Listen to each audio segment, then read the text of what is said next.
fourth meetup of the crypto community in Sofia, which makes us 2 years old. By the way, this is something like our birthday. So happy birthday to us, but yeah, good stuff. We used to do every 10, so basically on the 20th we did a party in Kochebit for whoever went there. We'll probably do another one, but like that's the point, is we're already 24 months into it, which has been good because we've seen a lot of different basically ups and downs in the crypto space, and it's been like crazy, right? And we are very happy that Bulgarian crypto community, whoever came here who was from abroad, like people from the US came here, a Japanese guy who was like one of the first people who are doing stuff around the anti-gox story back in the days. He said that like our communities are very, very active, and in Bulgaria something is going on. Philip here, who will present later on, said that in Bulgaria there are like 80 ICOs happening. So it's good, and thanks for coming. It's shit weather outside, so congrats for you that you're here. Today's meetup is going to be about blockchain and space. We have an interesting presentation. Let me know when you have the presentation, by the way. Where is Zdravko and Stoil? Yeah, good stuff. Let me know to load it. And also, we will be speaking about crypto investment. As every meetup, we basically present what is being the news of the blockchain space for the last month. We're doing a poll in the Facebook group, and we ask you guys to say what is the most important things, and basically these are the top 3. Today we will discuss the top 4, because we just did, these are interesting stuff, so I'll just present them briefly. Vlad, unfortunately, this is his signature move. I'm doing it twice. Last month he was on a vacation, on a honeymoon, and today he had emergency with a family, so he needed to fly out of, well, travel out of Sofia. But I'll do it today, and basically these are the 4 topics which you found the most interesting for the last month. So I'll go one by one. The price crash of the whole crypto space, basically, usually it's like many reasons. And by the way, whoever tells you that knows what are the reasons, he's a fucking bullshitter, because nobody knows in this space. But usually some sort of a combination of these stuff. And like what we've seen the last month, the banks started like much more restricting cryptocurrency. We saw what's happening in Bulgaria, but we also saw a lot of banks around the world like restricting accounts. The whole thing with Visa and MasterCard, like Zappo and all the companies, Bitwawa, all the companies which had basically MasterCards and Visa cards as a crypto payment tools were shut down, which is a big thing basically. So crypto is becoming the thing of the day, and there is more and more regulation, which is the next point. Basically, it's like some sort of a regulatory crunch. People are trying to kind of see how to control it, which is, again, interesting to watch. China, obviously, who is a huge buyer of all the crypto tokens, is limiting, again, access to exchanges. The Bitfinex story, which is always interesting, and their Tether, which nobody knows whether it's a IOU or anything. I personally am not a big fan of, but this is my opinion.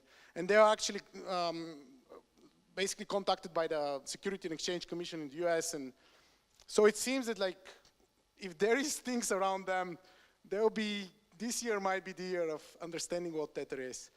There is also drop in the whole Dow Jones indexes, and basically the stock market. Usually crypto is not necessarily going the same as the stock market, but now there was a drop in the stock market, so just might be liquidity of people and things like that.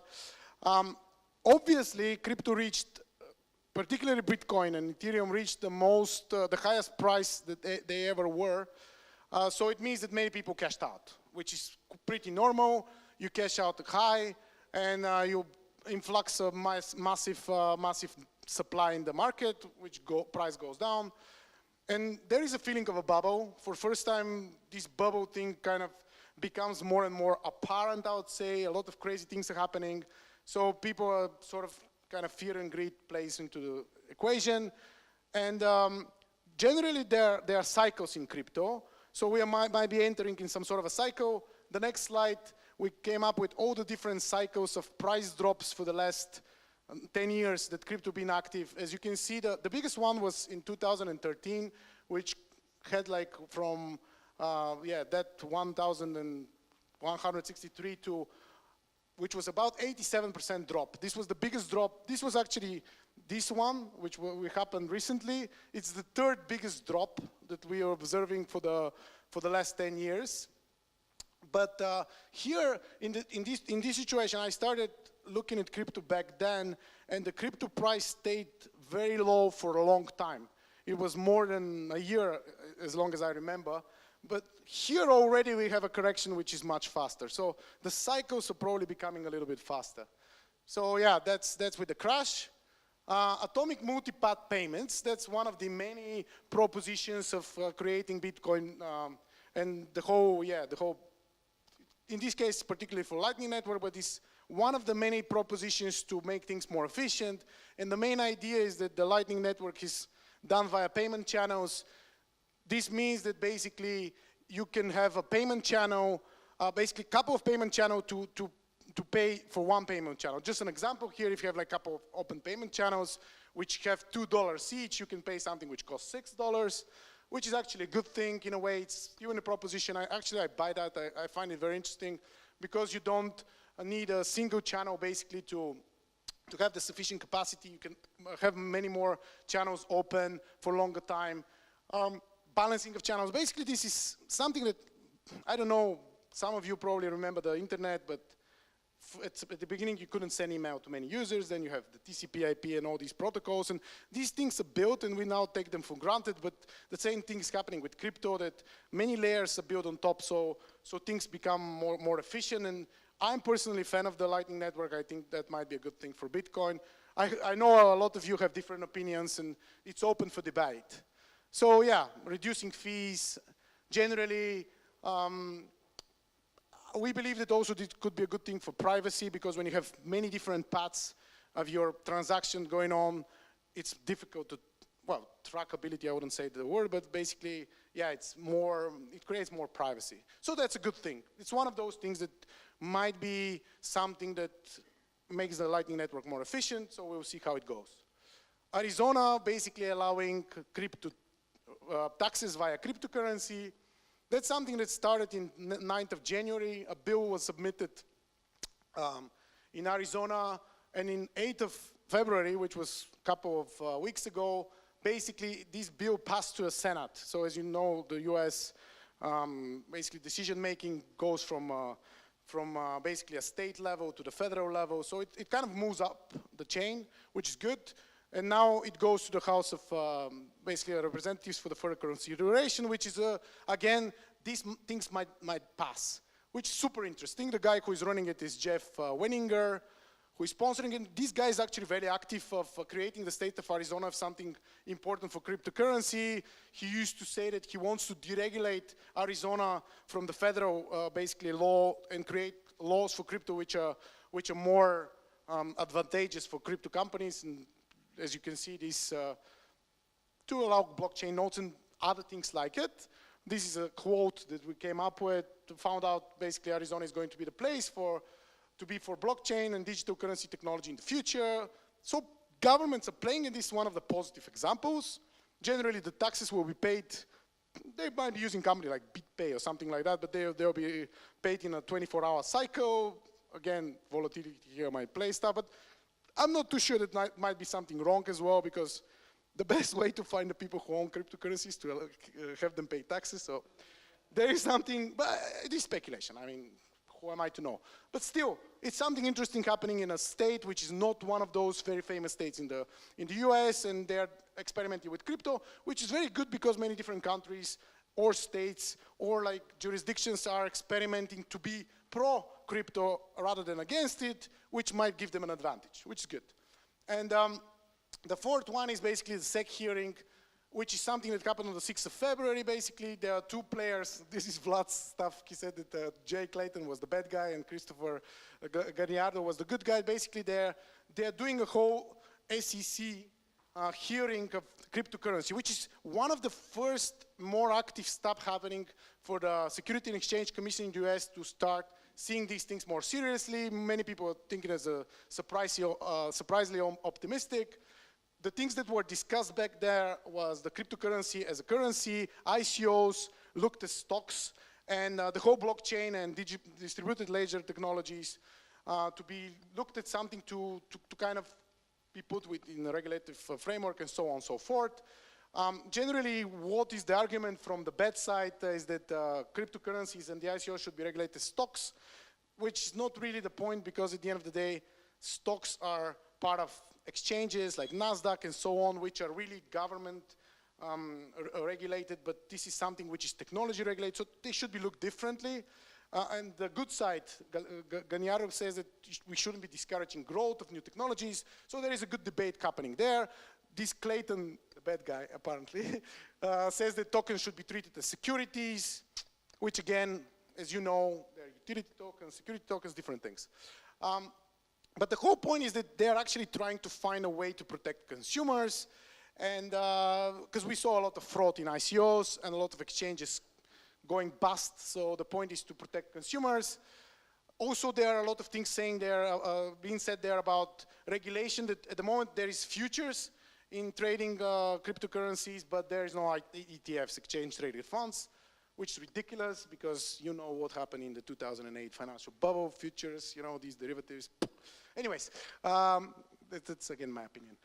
So yeah, just the phrase there, the potential with large amongst crypto assets and the underlying blockchain technology could be transformational as the wireless back in the days. So this is good, there is some debate going on. In my opinion, it's high time to be, because at the end of the day, this is 10 years old technology already. So that's it from the previous month. As you know, every meetup, this is on the day of the meetup, we're tracking the price of BTC and Ethereum. This is every meetup. Last meetup I said that it's going down.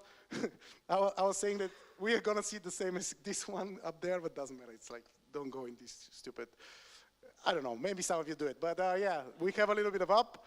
Ethereum, on the other hand, goes down. So it really doesn't matter.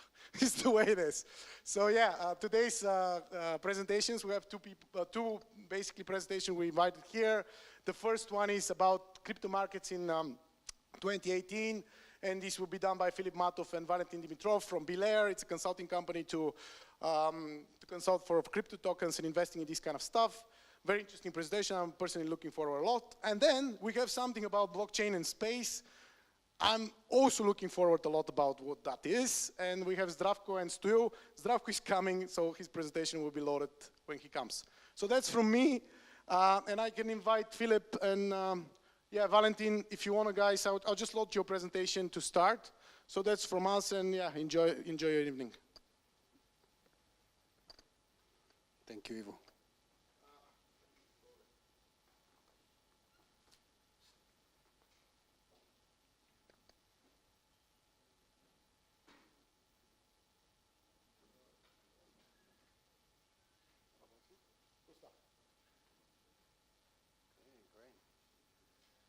All right, guys.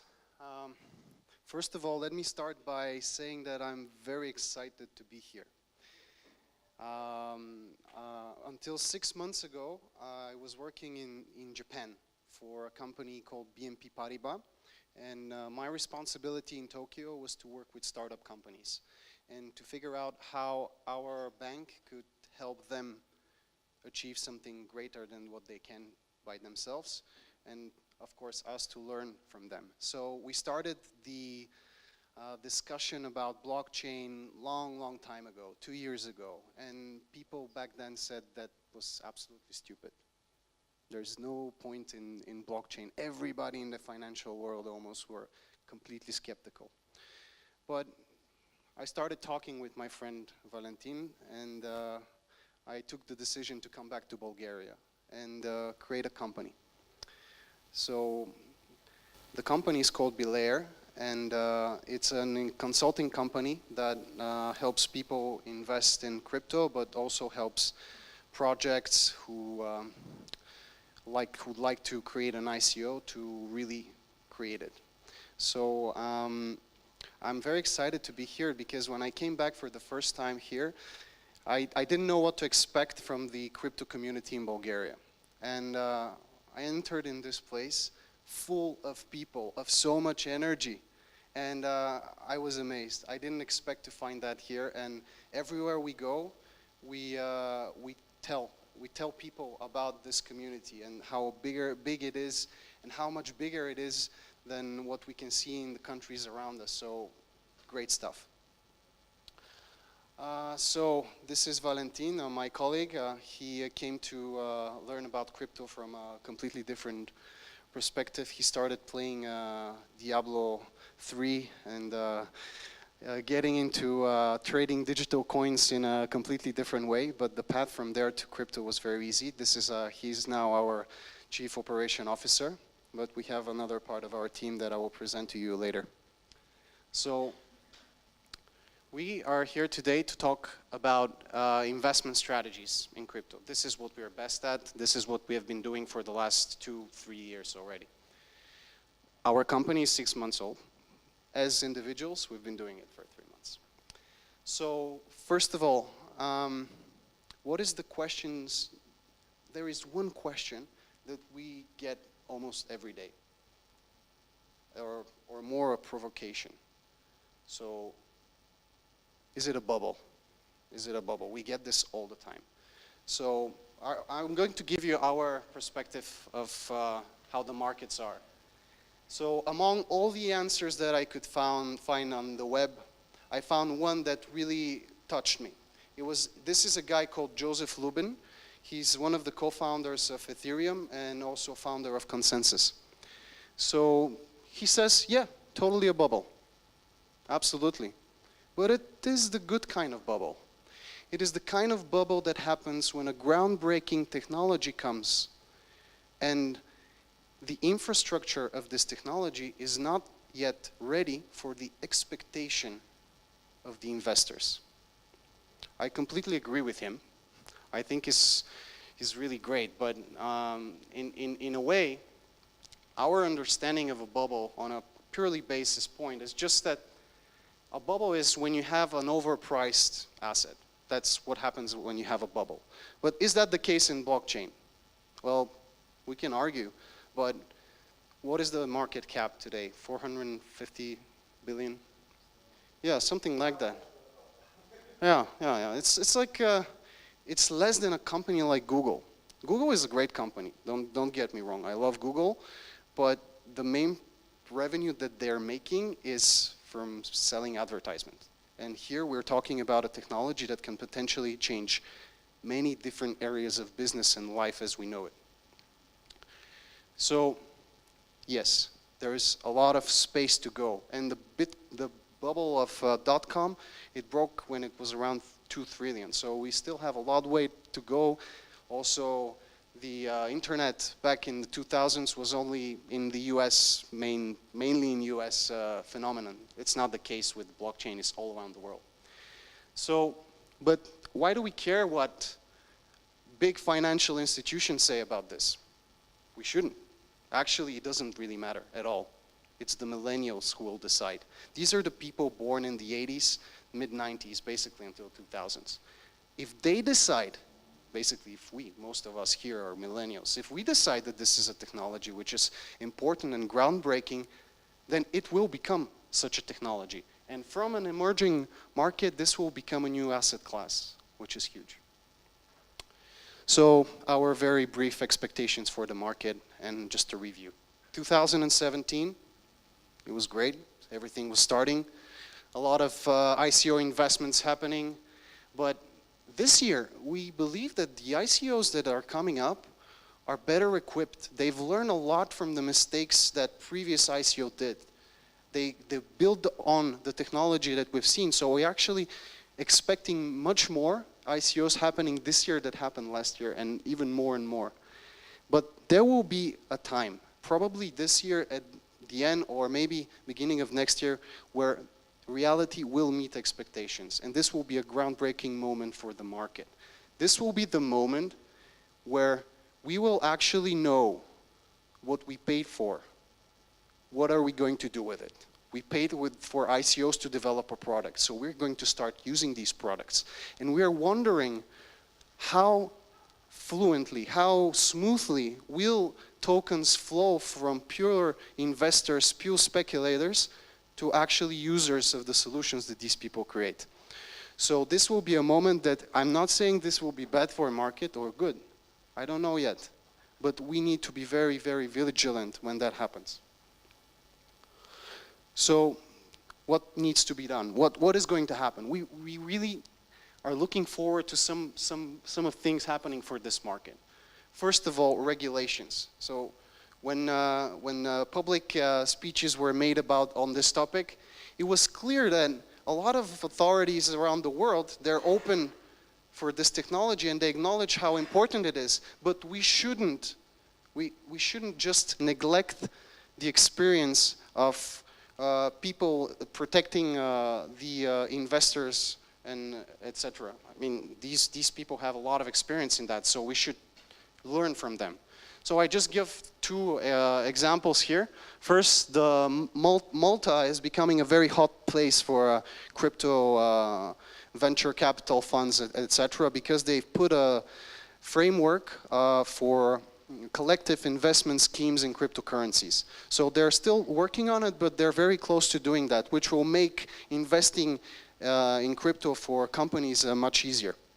On the other hand, the Swiss Financial Market Superior Authority gave a very interesting framework about the different types of tokens. Generally, there are three types, figure. Payment tokens, like Bitcoin and stuff that are done really for payments. Utility tokens, which can be used to access an application. You need them to access the application. And then the asset tokens, which are basically very close to a real financial asset. They're just giving revenues of the company that created them. Why I'm saying this is because it's very important how we are going to accept these tokens. Are they going to be just something different than an asset or an asset? So in the third case, it is an asset. In the second, not so clear. The first one, it's not an asset. We're very much looking forward to decentralized crypto exchanges making more progress. We don't want to see stuff like MTGOX in 2014 happening again. We are really looking forward to protocols happening where we can exchange crypto among each other without actually using some intermediary like Poloniex, Coinbase, or any other provider of that kind of service. So, about the futures market, there have been a lot of different opinions. Allow me to share our view on this. We actually believe that first, for example, the gold market, the futures market on gold is like 7 times bigger than the actual gold market. So it's absolutely sometimes uncorrelated, sometimes correlated. Actually, one of the reasons people believe for the drop that we were observing earlier this year is because the end period for some of the futures coincide at the point where the prices drop. It's possible, but for me, creating a larger futures market is a good sign for bigger players getting into this. So we're very much looking forward to introducing Ethereum as a futures option on the markets. So crypto is a game, absolutely. And we are playing this game, and please allow us to share some of our experience in investment strategies, and you know, feel free to follow or not. So, first of all, I don't know if you guys heard about dollar cost average strategy. So, if you decide to invest like 100, I hope that's not too boring for you, but if you guys decide to invest like 100 units of something, like $100, is it better to invest now, today, right away, or like spread this investment throughout several periods, like for example 5 periods? I don't know, like every time you put $20 in the course of 1 month. Well, we did a little research for you guys tonight, because we are promoting this strategy to people who really want to invest in crypto, and we're telling them this is a good way for not to take too much of a risk.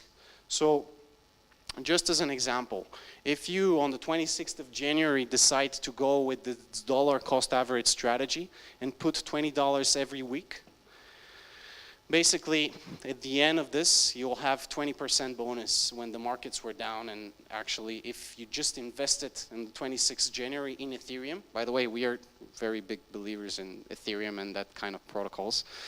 Platforms, not so much the payment methods, but anyway, you will get actually more money at the end. And this is okay, this is in time where markets are down. So what happens when markets are kind of still?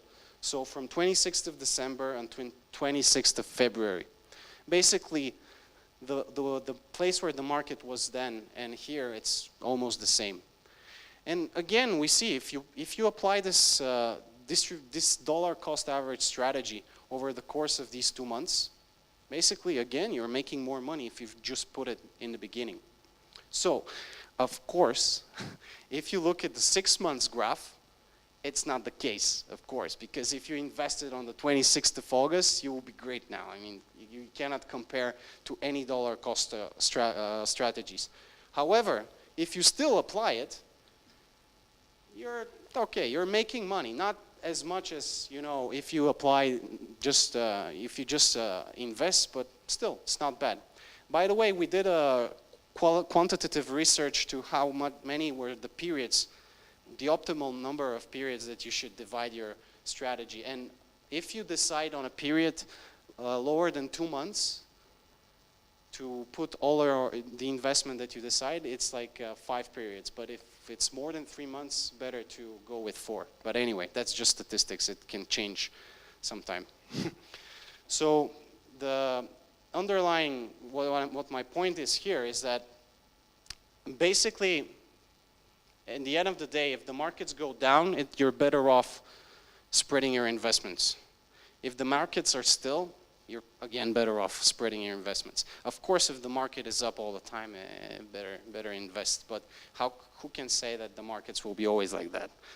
So I don't know. We advise our customers and friends to go with this kind of model. We did another little case study for you guys. This is called the cash reserve strategy. So when markets are up, why not put a little bit of money aside? Just a little bit. And when markets go down, you have some money so you can buy. I cannot stress on how many people are so frustrated that when the markets were down a little bit, they didn't have more free capital to put in. So we did this research and in this a little bit of a fictional situation where here 2 months ago you decided to invest like some sum, like 100. And every week you put out several percent. It can be 1%, 3%, 5 or 10% of the money that you have. And then the markets go down. Okay, I'm imagining here. Let's say you invest when the first drop happens, a little bit of money. Okay, you put a little bit, maybe 10%, maybe 30, 50, 70, doesn't matter. And when the next drop happens, you put a little bit, the rest of it, the rest of the money that you saved from this place to here. So in any of the cases, in absolutely any of these cases, if you save up a little bit of cash, it's better, you know, save cash for when the markets are down, when things are going up. Don't be too greedy when everybody else is greedy, you know. Be greedy when people are fearful here, you know. So our sincere, to the point advices here is, you know, maybe consider less trading. I think some traders, maybe among you guys, are amazing and you know, keep doing what you're doing. But from our experience, day trading doesn't really statistically help us a lot. Maybe we're not that good at it. And I avoid technical analysis. Back in university, I had a course in technical analysis, and our professor was a guy that was a trader who solely traded on technical analysis. And he said, you guys, you know I'm one of the best in the world. Okay, I don't know if you're the best. But, you know, he said, if you're really, really good at it, and if you know all the magic of technical analysis, you might get 51% of the cases. I said, wow. Which is great, you know. if you trade millions, you know, 1% is not bad. You know, this is a great edge. But if you don't, we advise to focus on learning the technology, because, you know, at this very early stage, imagine us back in the 90s, you know, when the internet was coming up. You guys will probably be one of the people who will drive this technological thing in the future, you know. Imagine 10 years after 1996, what happened with internet. And you should learn, you know, you should learn what this technology is. And for the investment purposes, just look at the behavior of people. So, like, again, back in university, I was really amazed by this course, Behavioral Finance, and I found it super awesome. And I started learning a lot about behavior of unprofessional investors. That was like my favorite subject.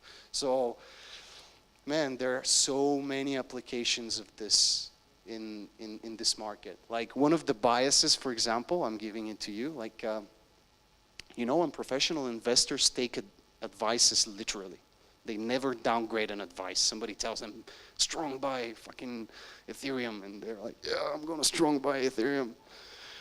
And somebody tells us strong buy Ethereum, and we're like, okay, we're also strong buy Ethereum. No, we try to downgrade a little bit, but this is a classical bias of behavior of unprofessional investors. The 5% rule, I love this. A lot of people want to put all their money in crypto. Don't allow them to put their money in crypto. Allow them to put a little bit. For the state of the market, which is right now, it's crazy volatile. Some people would take loans to do that. You know, actually, one of the reasons when the Central Bank of Europe sent a message to our bank to be careful, you know, with businesses that do blockchain and promote that stuff. Actually, one of the reasons was that a lot of people apparently take loans, and from the same place that they took the loan, they buy crypto, and the banks can see that. Well, I would avoid that. So we advise our customers, you know, to stay low. Stay in the level where 5% of your income or your savings, you can maybe allow yourself up to 5% in this.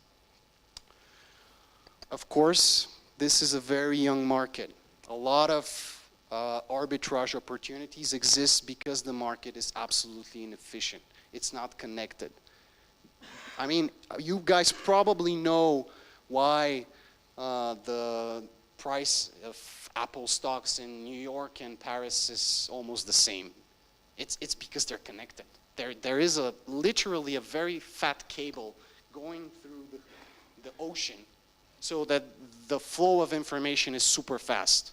So, of course, the Korean exchange and European exchange are not connected. And you guys, if you have a Korean friend, you know, call him, talk about business opportunities with him, because, you know, maybe he can buy Bitcoin more expensively and you can sell it to him cheap. But this is another arbitrage, which is you don't necessarily need a Korean friend. It's called the triangular arbitrage. And, you know, I'm giving this information to you guys. Please, some of you do it. You can make money out of this. As long as you have more than like $100,000 under management, you can do this. Basically, the triangular arbitrage is a classical thing in the FX markets. You start with $100 and you end up with 101. It's the dream, baby. It's the dream. This is just an example. Basically, you start with 115 Ether. Yeah, that much. You buy OMG for this money. After that, you buy Bitcoin with the OMG, and then you turn it back to Ether. You have more Ether than in the end, and then you start it. Of course, it requires some programming skills, APIs, and all that shit. So if you're up to it, you like it, you know, I think still exists. But be quick, because we've been talking to some banks that want to do the same thing. So now I leave you with my colleague who is a specialist in evaluating crypto projects. Here we're going to start talking a little bit the long-term idea of it, and then we're going to talk about more short-term investing in ICOs. So, Valentin, please. And also this.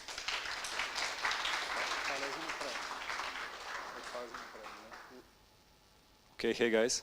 So I'm gonna talk a little bit about how do we evaluate crypto projects in which we want to invest. How do we evaluate good long-term investments in crypto? Whoops, maybe this one. All right. So first of all, we think it's good to think about in which fields of business blockchain technology could have the opportunity to disrupt this field or already has disrupted this field. And if a project in which we're thinking of investing in is in one of those fields, we believe that it has a better chance to be successful long term. And here are just a few examples of such fields. Obviously, crowdfunding is a field which already is being disrupted by blockchain, by platforms such as Ethereum, now new as well. And there are several others here. The Internet of Things is something big now, of course, data security. Also, we believe supply chain and product authenticity. This field is something that is a field that is going to be very heavily disrupted by blockchain. So some interesting projects are actually coming out in this field, and we believe they have a good shot. Something to think about, something interesting to think about is the so-called three-way trade-off. Vitalik Buterin likes to talk about this. Basically, the idea is that a crypto project can currently be only strong in two of those three features: security, decentralization, and scalability.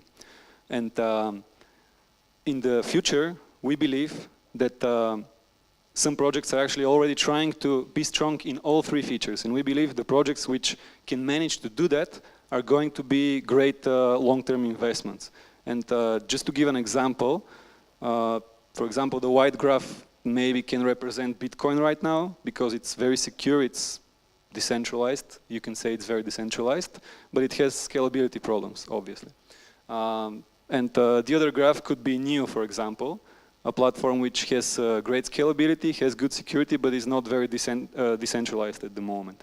And projects such as Ethereum and Bitcoin are currently trying to be strong in all three, and if this is successful, they're obviously going to be great long-term projects, and they're trying to do this, of course, by second-layer solutions in scalability, such as Lightning Network and Raiden Network. All right, so what are we looking at when we're evaluating a project? Well, three of the most important things, obviously, are its team, its business plan or idea, and its implementation. So something to think about here is that we believe at least that the idea of the project is not always super important. I mean, it obviously has to have a good idea, an idea that works, but by now, most of the good ideas already people or companies have thought of them and have started working on them. So what is more important now are actually the two other things. The team is very important, obviously. Its track record, its history, of course, will they be up to the job, and the implementation, which means how long they've been working on it, what's the status of the product itself. Do they have something now? Are they going to do something in the future, or do they have a working project right now? And a great example of a long-term hold, at least in our opinion, is a project called District.OX. It's basically a network of decentralized markets and communities, which is being built by the District.OX team. It has a very good team, and also it has solid partnerships, for example, with Aragon, which is a governance project. It already has a working product. They've already built several districts which are working and are working very well. One of those is called Name Bazaar.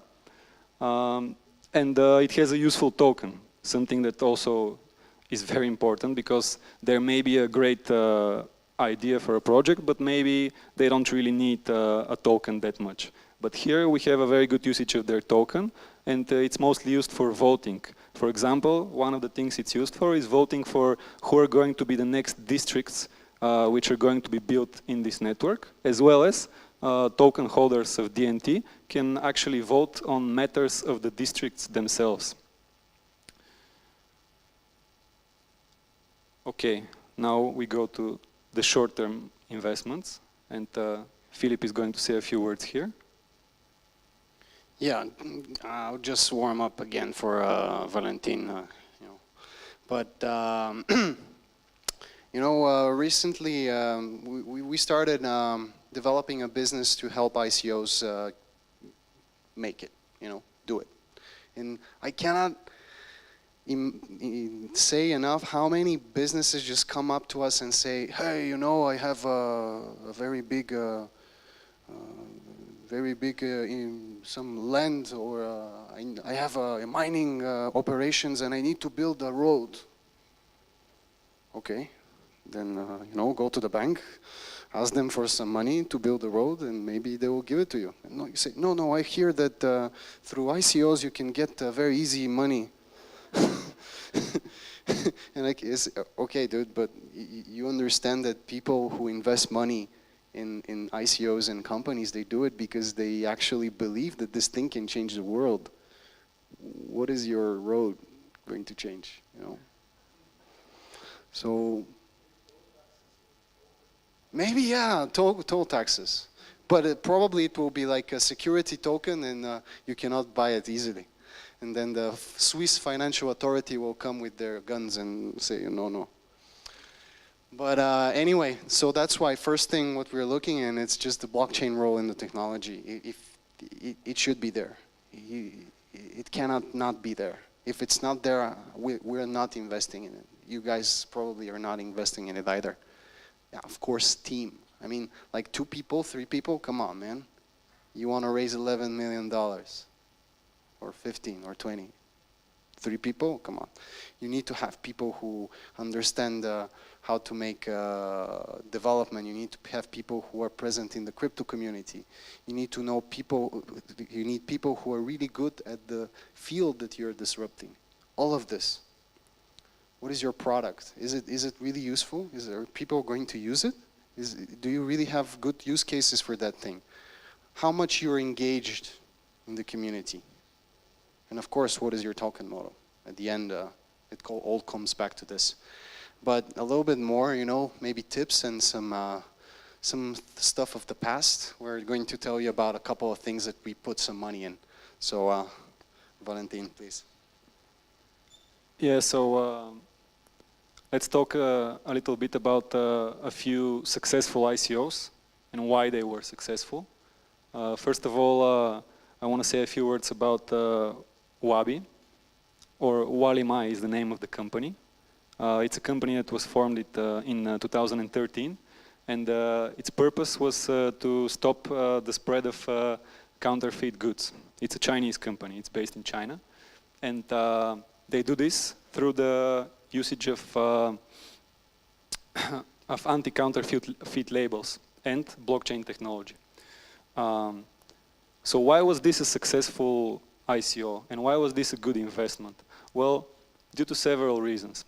First of all, it was due to the fact that they actually already had a working product that was quite far in its development. And their competitors, which at the time were Walton Chain and VeChain, weren't really that far ahead of them. And, but at that time, Walton Chain and VeChain, their market capitalizations were between $100 million and $200 million. And Wabi, on the other hand, wanted to raise just $11.5 million. They wanted to raise this because they knew that this was enough for them to get started. They didn't need too much. And this is another thing that's very important to look at, the ICO structure. So first of all, they raised only what they needed. They didn't raise too much. Projects such as Bancor come to mind, which raised a lot of money. Maybe they didn't need all of it. This is always a red flag. And also about their ICO structure, what they did was they had a very well defined 3 stages of investment, or you can argue if it's 2 or 3, the pre-sale or private sale and the crowd sale. And it was very transparent. There were no, no bonuses, so the price was always the same. It was 24 cents.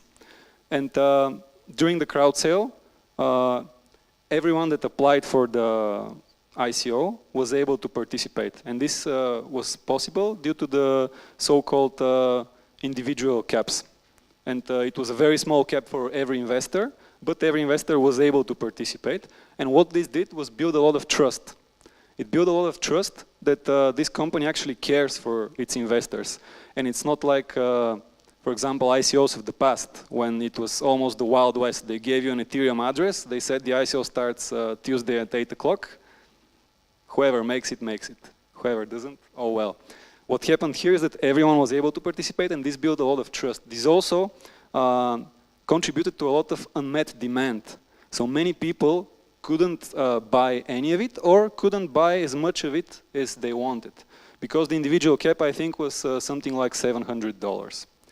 So as you can imagine, there were people who wanted to buy a lot more than $700. And what happened was that when the ICO was finished and a few weeks later the token was on the markets, it immediately began trading at a profit of 490%. And this is a very good example of what a successful ICO looks like and things to look at an ICO which would have a bigger chance to be successful and profitable if you invest in it. And we have here a couple more examples of such successful ICOs. I'm just gonna say a few words about them. The first is called Matrix AI Network. It's a decentralized smart contract platform that also wants to include very heavily in it machine learning and AI. And the second one is Bounty OX. It's a platform for bounty tasks which can be assigned, and bounty hunters can then complete them. And another one which I want to say a few words about, but it's not here, and it isn't even out yet on the market. It's called Electrify Asia. It's a decentralized energy platform that targets Southeast Asia first. But all of those are great examples of successful ICOs. So basically that's it, guys, and I really wanted to invite a couple of people from our team if you guys have any questions.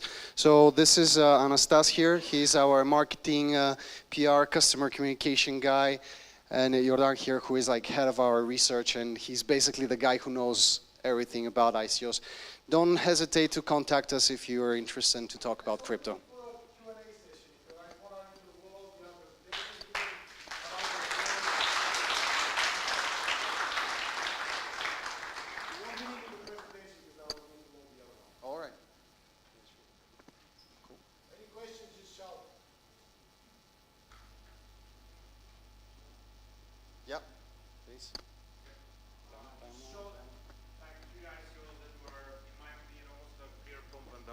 And would you comment about the exit strategy that you usually do while investing in ICO? Because I think people gotta be careful while investing in ICO in short term. Of course. Yes. Which one in particular do you believe is a pump and dump? I just showed the graph to my friends and they're all like that. Yeah. Yeah, all of that. Well, the entire market is like that currently.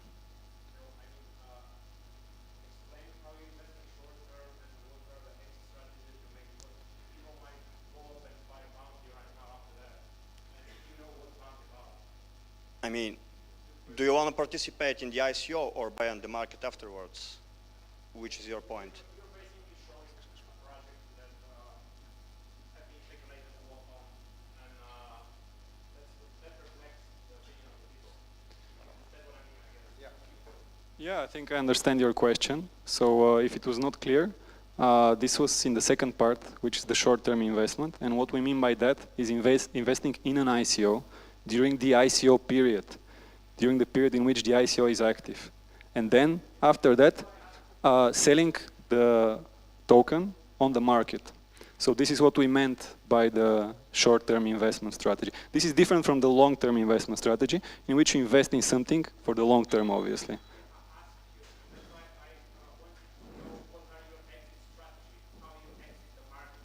Oh, okay. Okay.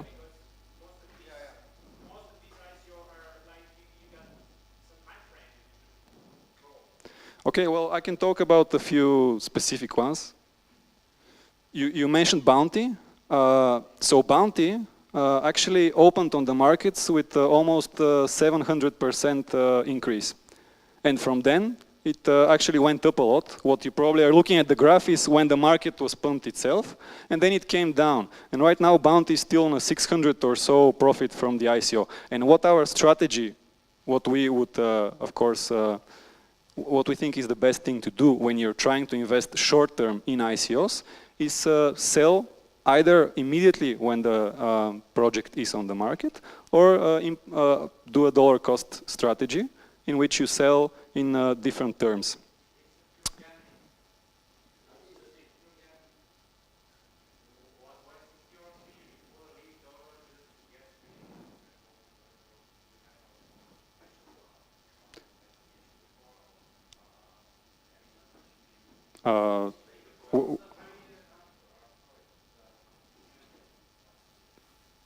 Do you have a specific question?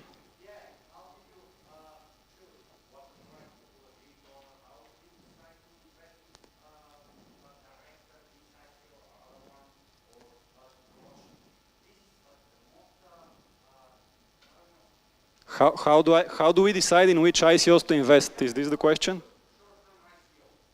Well, this is what we were talking about, actually. I can repeat if you want. But just very quickly, because we have other questions. So basically the question here is when you exit and how do you decide the exit price, right? Okay.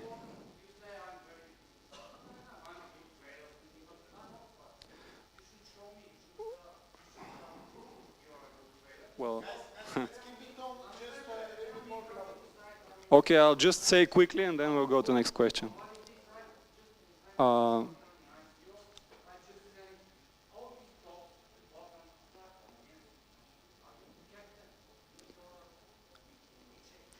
sorry, okay.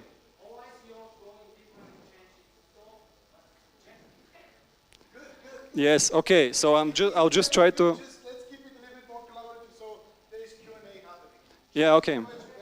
So at no point in time were we talking here about day trading. We're talking about investing in the ICO itself and then selling when it goes on the markets. You can either do that immediately after it goes on the market. It can be on a different exchange. Of course, if you really are serious about doing this, you have to have accounts in many different exchanges. This is the first thing you can do. The other thing you can do is dollar cost average sell all of the things that you bought on the ICO. You can choose to do this in one day or in 1 week. It's different. Maybe there is some news which you want to wait for specifically about this ICO, or maybe you don't care at all about that and you just do a dollar cost strategy through 1 or 2 days to sell your entire investment. And the numbers which we've put there were not numbers which were there for minutes, but there were numbers at which the projects actually came out.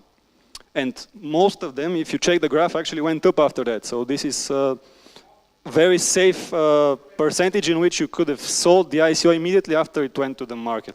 I hope I was clear enough about that. If not, we can continue the conversation afterwards. We're happy to do that.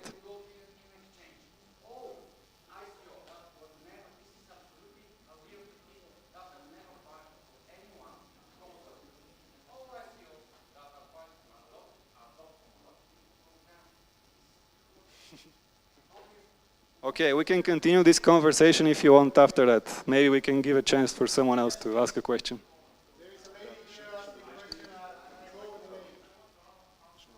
Yep.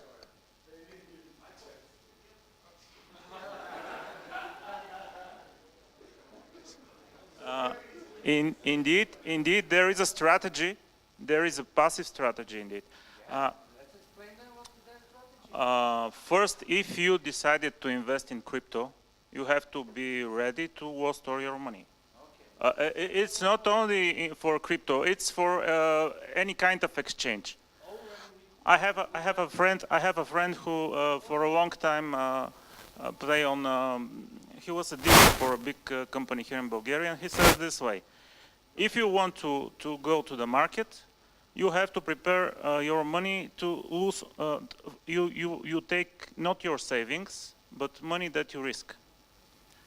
And you have to be ready to lose them. Just a moment, I'll explain the strategy. The strategy is a very simple one. you buy the initial, these ICO coins or whatever. And when you go to the market, we suppose that you will have 3, 4, 5, 6 times the coins will be 5 or 6 times more expensive, or 3 times, for instance. So you take your initial capital, you sell that amount of coin that you take. No, just a moment. You take your initial capital and left. And yes. Great discussion. Very important. Sure. Shall we have afterwards a little bit of? There is I'm pretty sure. I love what you're saying. It's very good to have these debates. By the way, I want to say something very important here. We are not giving investment advice. These crypto meetups are not about investing. I don't. Yeah.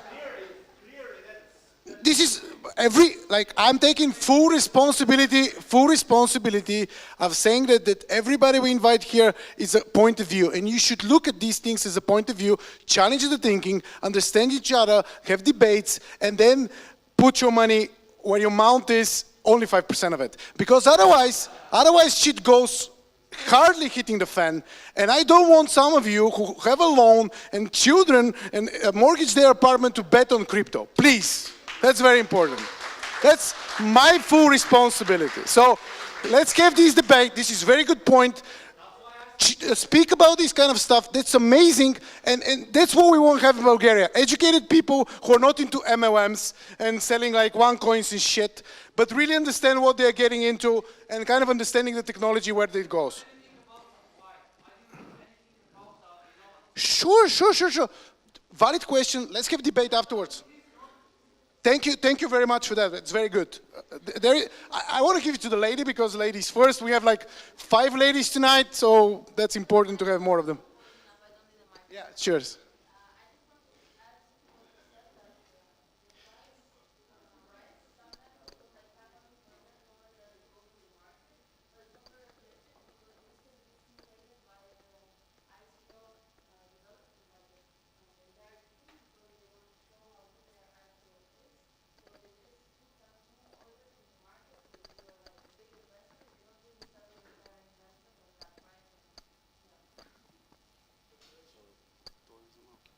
So, what was the question exactly?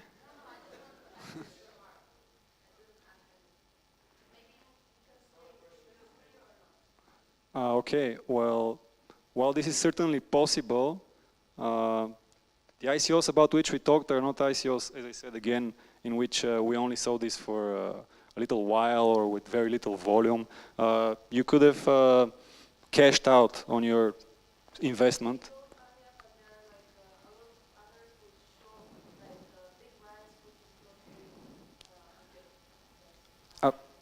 Well, yeah, definitely. And what we're talking about here, of course, short-term investments have much higher risks than long-term investments. We actually believe much more in long-term investment than in short-term investments, but we wanted to also give you this point because we know that many people try to do this and want to know more about this. So we just decided to talk a little bit more about that. And about your statement, while it is certainly possible that they do this, or some teams could do this, it depends also on the team and on the projects and all about the things which we talked about, the research about the team, the project, the implementation, the track record, that could give you an idea of what to expect later in that cycle. So maybe this is the answer you were looking for, I don't know.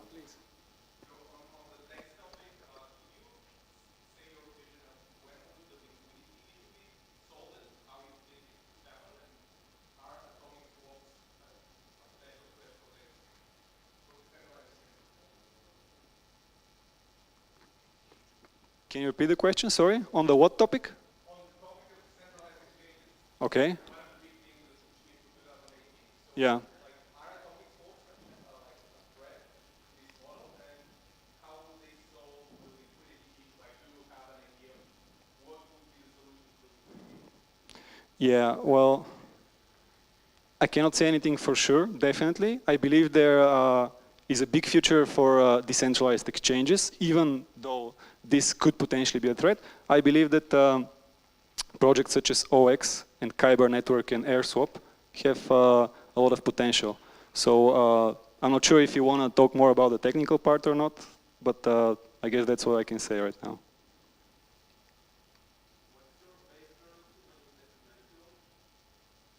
What is our base currency? It's Ether.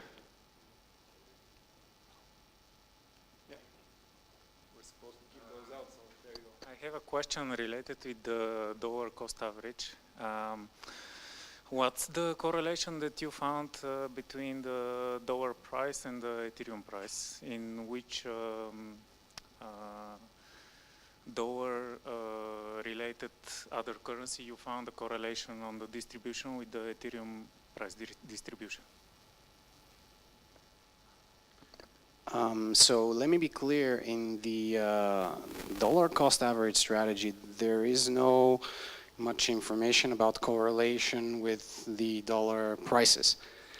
But this is just an example based on the dollar versus Ether situation, how that happens. But from that on,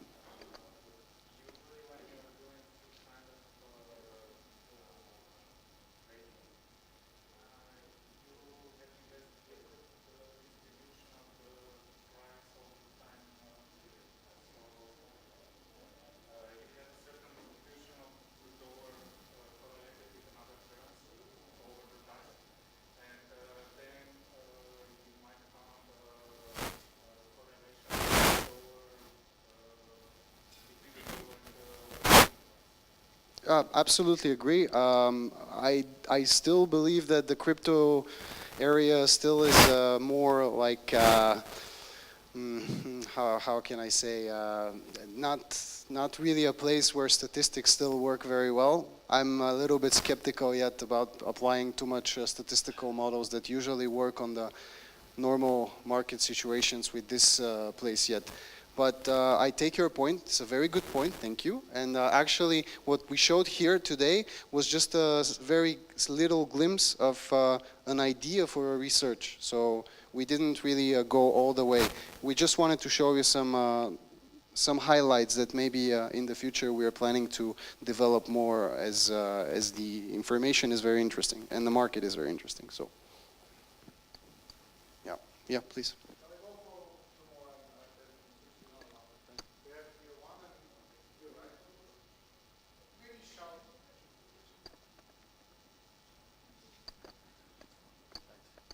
Okay, so taking into consideration the current situation we have in Bulgaria with almost all of the banks refusing to carry out any transactions to and from crypto exchanges, what would be your perfect plan to withdraw your money with considering smallest taxes and fees?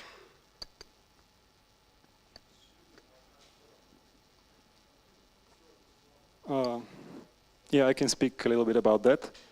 So it's true that the situation is very unfortunate right now, but for how do you call физически лица in English?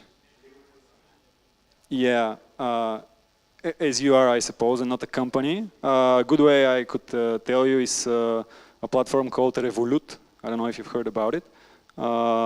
It's actually a very good way, and from the information we have, it works very well for физически лица. For companies, not that much. So that would be my tip.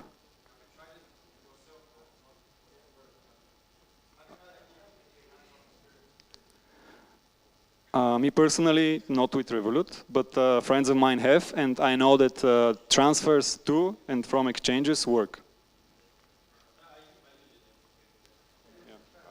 You can also use local bitcoins, but you know, try to avoid working with cash. Not the best option. Yeah.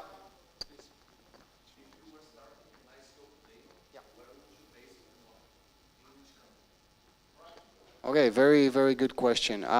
So depends on how much money you have. So. So I mean, you'd be better off talking with a legal person about this topic, and we have. So basically, when we had legal people giving presentations here in Sofia Crypto Meetup earlier, but basically a good suggestion for Europe would be Switzerland because they do have some regulatory framework. So why having a regulatory framework is good? Because you don't have a risk. I mean, you do, but smaller. In Bulgaria, if something happens, you know, if they decide to put some stupid regulations one day, maybe you will be at risk. But for the little money you have, yeah, you can do it in Bulgaria too. But if you have more money and you want to stay in Europe and the market is here, yeah, sure. I mean,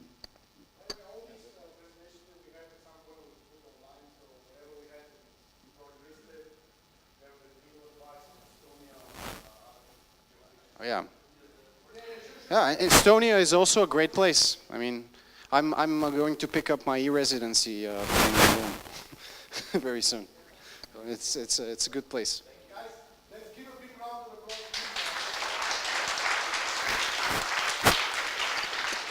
What I wanted to say is that generally it's like very tough to be here and be like bumped like that. But on the other hand, we want these debates to happen in Bulgaria, and we want people to know what they're getting into, not to get too much into Whitecoin, I would say, OneCoin, and stuff like that. Because at the end of the day, it's important to have an educated market. Before the next presentation, I just want to invite Ilyan, who is doing a conference on blockchain-related stuff, to have a couple of words about it, just quickly. Thanks. Okay. Hi guys. Last one. libertybits.org. Yeah, yeah, that's for the Liberty thing. Last time I said a couple of words about it. I'm organizing, so we are a small team. We are organizing a tech conference, which is called Freedom and Tech, actually, because it's like it's dedicated to the need of more freedom in our digital world, and the libertybits, yes, .org or .org. So I just wanted to say that our progress is actually not bad for the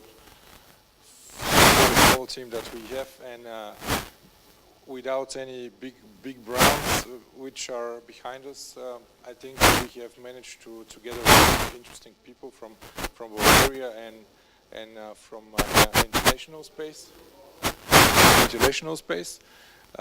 Blockchain is the first topic in everything which can be based on it. Privacy and free software and life of the grid, like four of the aspects of our freedom.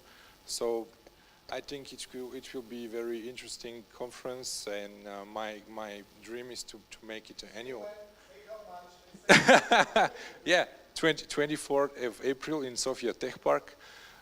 Today is the final day of the early bird tickets, and you will get a 10% discount with a promotional code, and yeah, I will be happy.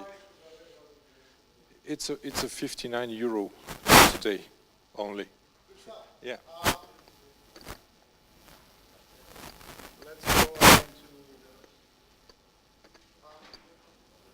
So the point generally of these meetups is to bring what's going on in Bulgaria, whether that's investing, ICOs, technology. We know that a couple of things are going on here, like Svetlana started a whole course for blockchain development in SoftUni, which is a good thing. 80 ICO apparently is coming up from Bulgaria. They have like about 10 which are already known. And you know, many of them will die for sure. I can bet everything that I have on that. But it's good that these things happen. It's good that we have this sort of debate. It's good that we have these sort of questions. It's the point that Bulgaria could become something in cryptocurrency. That's a new important technology, the blockchain and so on. And one of the presentations that we invited today is blockchain in space. So Zdravko still wants to present? Yeah, cheers. So I just like the fact that we are speaking about this kind of stuff, and I wouldn't even mess up with telling what is it about. You probably tell everything. So cheers, thanks.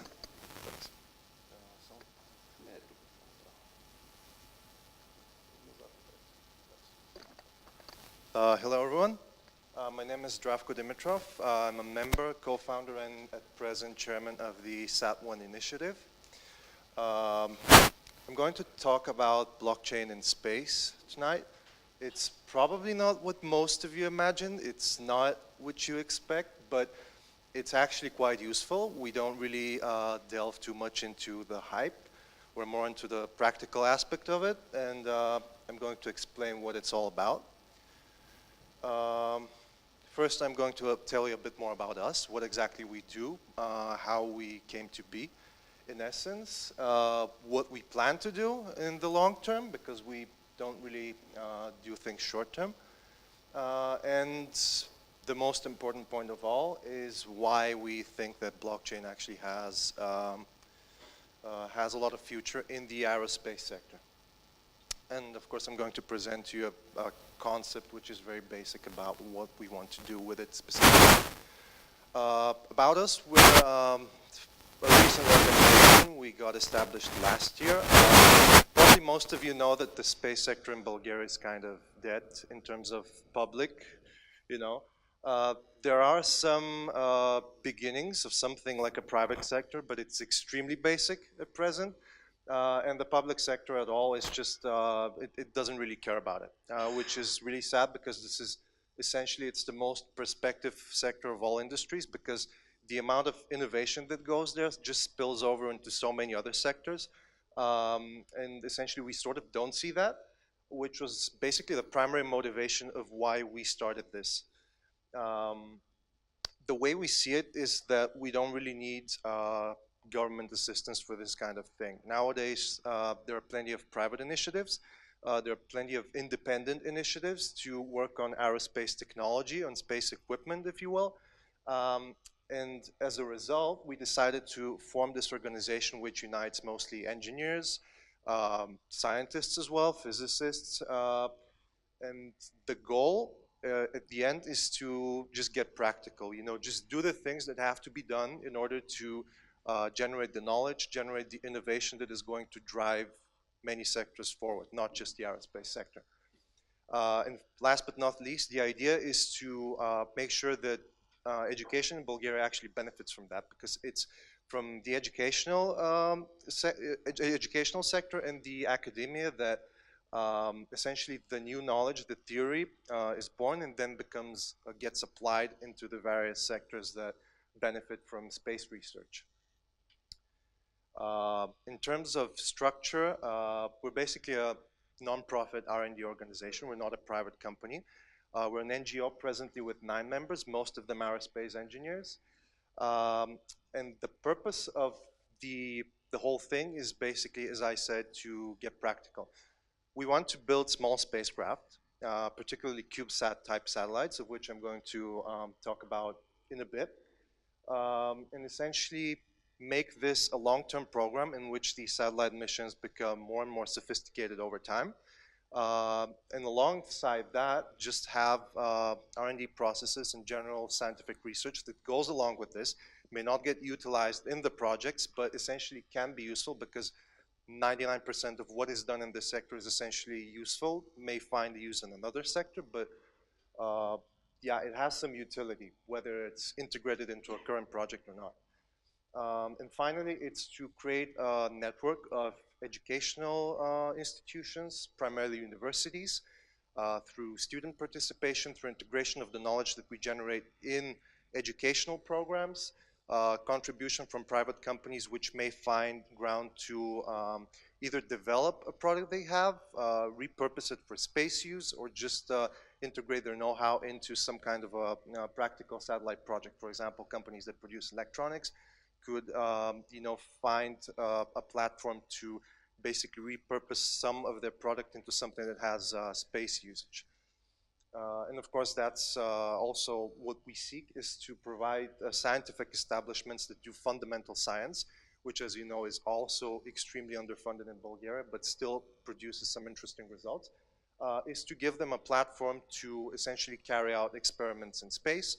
For example, if a specific institute requires to obtain some kind of data and they have an idea for an instrument, or have a readily available instrument that can fly, to essentially get integrated into some of our programs or find assistance in that field.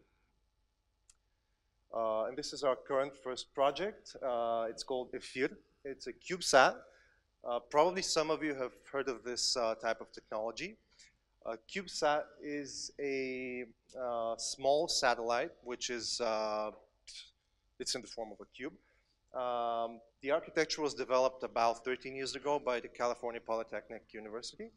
And the idea is to make these satellites small, standardized, cheap to make. And this has grown into an industry where you have essentially a large variety of suppliers. You can just buy the parts for the satellite online. They just get delivered. You assemble the thing after a really thorough process of R&D, of course, planning, mission design, and so forth. And this has resulted in an architecture of a satellite that many countries have now utilized to get their first steps in space. These countries include Ghana, Mongolia, Estonia, Bulgaria not, unfortunately, not yet. So you can see that this technology is extremely accessible, and this is essentially the first project that we want to do, get acquainted with this technology, get a few practical experiments on it, especially in laser communication, and a few other readings and experiments that will be performed in this mission. The idea is to basically kickstart the long-term program of satellite development that we have, and also of several technologies that we want to research and that will find wide-scale application in space. It may not be in the next 2 or 5 years, but in general, they're going to find a lot of application. The satellite is scheduled to launch in late this year or early next year, depending on research schedules, because there's a lot of unpredictability, which I'm going to explain, and actually that's where the whole blockchain proposal comes in.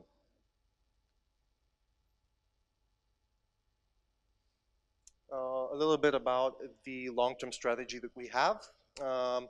Essentially, we seek to develop these technologies in 3 phases. Phase 01 is the current phase. That is basically build the simple satellite, obtain the very basics of what you require to have this thing to reproduce. That is, put it all in documentation. The whole process of getting from the concept, the whole idea, into producing actual space-grade equipment that serves the purpose and essentially fits the requirements that you want to obtain data from space or carry out some experiment. This is phase 1. This is basically getting a hang of low Earth orbit, so-called, which is around 400 kilometers in altitude to around 1,000 kilometers in altitude, and that's where most of these small CubeSat missions actually fly. 02 is a bit more interesting and a bit more challenging. Probably some of you have heard about the Google Lunar X Prize, which was a competition designed for private entities that had to essentially build a probe that can reach the moon, land a small rover on it, and take a certain amount of video and pictures from the surface of the moon. I don't think any of the teams are going to make it in time for the deadline, but it was an interesting experiment, and it showed that a private company can easily assemble, relatively easily, get into a lunar mission, something that was previously restricted to really high budget, high-end government initiatives. And alongside that, we seek to get into larger satellite platforms with more functionalities.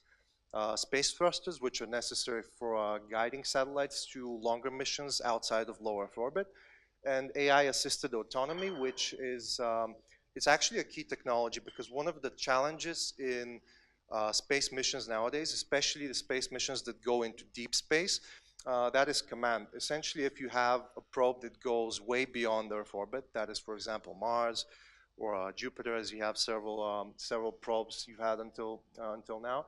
One of the problems is that this probe needs a lot of command, a lot of input and feedback from ground control.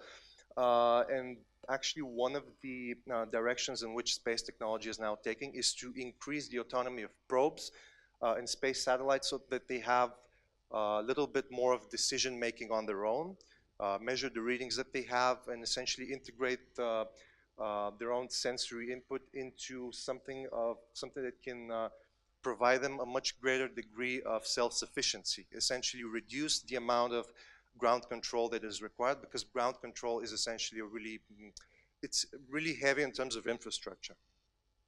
And finally, the phase 03 is something that is, right now it's in its beginnings. We already have small satellite missions that are headed for Mars and Venus. There have been student missions attempted to Venus. One, it didn't succeed, but it was an interesting experiment. This is something in that range that we're headed to, but this is very, very long term. This is like, it's just conceptual stuff. This is where things are headed. So we've put this as a long-term idea, but it's nothing that we work in practical terms right now. So to get to the point, blockchain in the aerospace sector. Most people probably, get really excited about Elon Musk stuff, like sending Teslas to orbit, just making all those cool advertisements and stuff. That's really exciting indeed, but what people don't really see behind the whole process is that all of this is backed by extremely heavy, monumental amounts of documentation, paperwork, and just things that, in a way, they're thoroughly boring, but they're also absolutely necessary. Because, for example, you can have a really tiny instrument or even a bit of an instrument that malfunctions, but that ruins the whole mission. And if you want to learn your lesson, you have to go back to essentially where that thing malfunctioned, where the problem occurred. As an example, I'll give you, this is not actually, it's just for illustrative purposes, but probably some of you have heard of the ExoMars mission. It was a mission by the European Space Agency, done jointly with Russia, which was intended to have an orbiter around Mars, a lander called Schiaparelli, and a ground control component.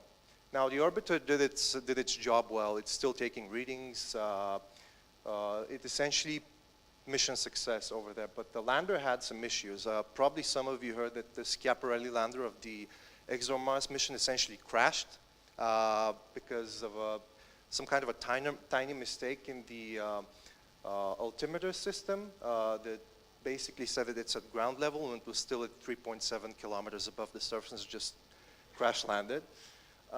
So essentially, you have a lot of actors involved in making this. People initially didn't even know what the problem with the lander was, and they needed a lot of time to actually find out who was responsible for that. And that's because in a mission like this, you have contractors from 20 countries, and you can imagine how contractors from Russia work. You can imagine how contractors from Israel work. You can imagine how contractors from the United States work. It's a different procedure with everyone. All of this needs to be synchronized, standardized. You need to follow the entire process of from designing the whole instrument to assembly to verification until this thing is tested and done and ready to fly in space. Extremely sophisticated process that takes a lot of time. It's not at all interesting, but it's really necessary. And it's thoroughly standardized. What you have over there, the ECSS reference system, that's the European Cooperation for Space Standardization. That's a universal standard and reference system that everyone who works with the European Space Agency must follow these guidelines. And you can imagine when you have like hundreds of companies and contractors from several different countries, you can imagine how much paperwork that requires, how much synchronization that requires. And that's essentially where blockchain comes in. All of this can be fitted into a blockchain platform, can be made much simpler and easier to manage.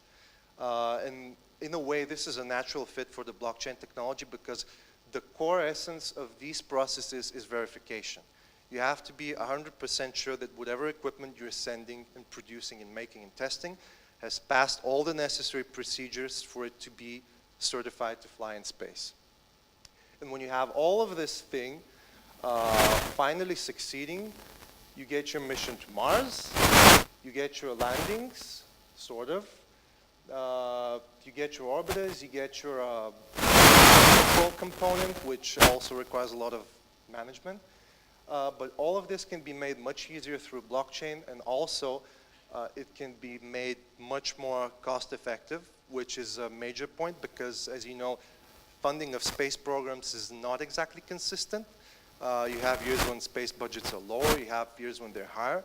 And this is something that a blockchain platform is something that could help essentially reduce costs and make the process of getting from a design proposal to an actual mission much more streamlined, easier, and essentially with less hassle. It's not the most interesting thing, but trust me, this is extremely important. So we have a little concept for a dapp about data management. It's still in the conceptual phase, so don't expect too many details.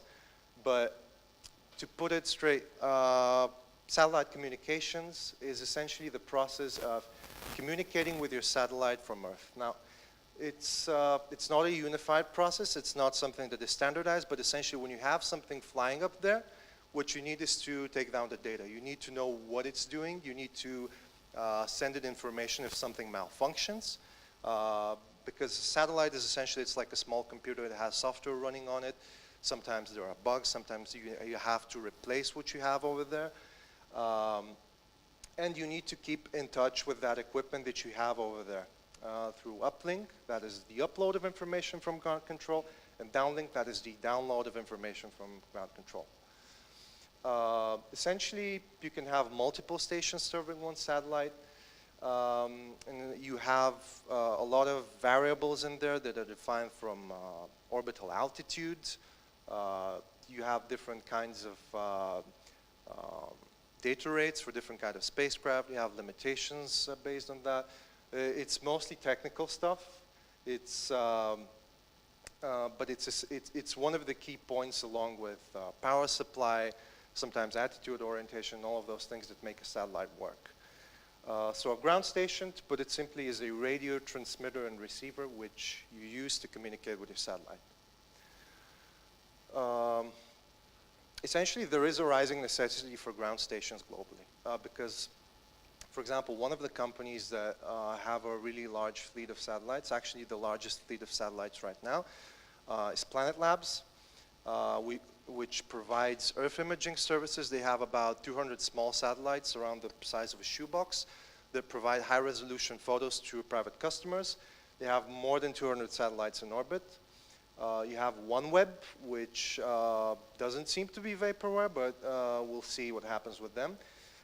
They want to provide broadband internet service globally. They plan to launch 648 satellites as their first round and another additional 1,200 small satellites, also of the CubeSat variety, after this first phase is completed. And for last year alone, we had 295 small satellites from various countries launched. So you can see that it's getting pretty crowded up there. Plenty of need for ground stations, plenty of need for communication. However, we have one small problem, and that is that the ground station network that we have globally right now is pretty scattered.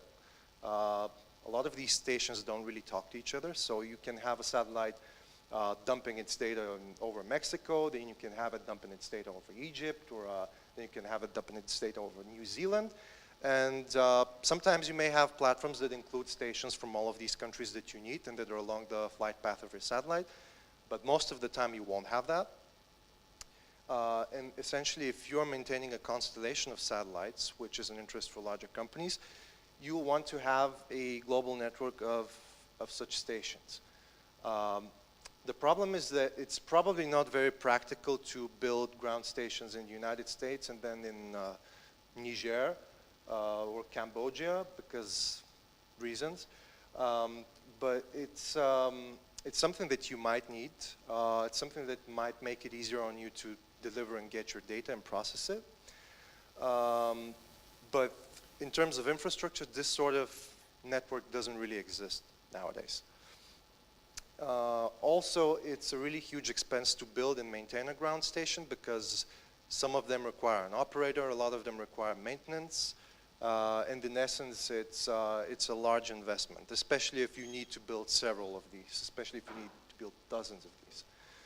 And you can have your satellite circling in orbit, but in the end you can just have several stations available, which in most cases will be okay, but if you want to build something bigger, then it's going to be a problem. This whole thing presents some vulnerabilities in the sense that you can have your satellite probably releasing some sensitive data over different stations across the world, which can be synchronized through some kind of a platform that allows stations to communicate, and they can piece together what the satellite has been dumping in terms of data. However, the problem is that by the time this thing gets to the end user, there's plenty of space for external interference, and especially if the data is more sensitive, then that's probably not something that you're gonna want. And the end user might get something that is not exactly what they wanted and may not even realize that.